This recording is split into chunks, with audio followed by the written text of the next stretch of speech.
ikkinchisi New Holland TL 100 traktor ancha vaqtdan beri turibdi, ishlamagan ko'rinib turibdi.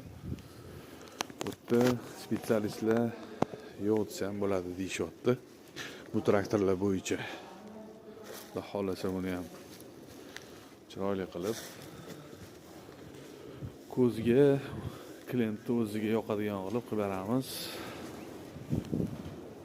Bunaqa agregatlar ham bor deyishyapti. Bularni ham xudo xolasa konsultatsiyasini berib ketamiz, kerak bo'lsa ta'mirlab beramiz.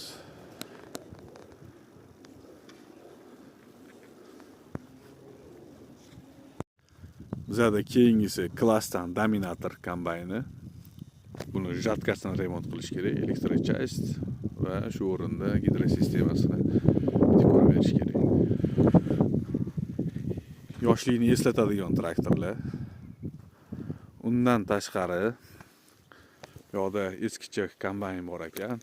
Orqasida Rosselmash kombayni va qanaqadir жаткаlar yotibdi.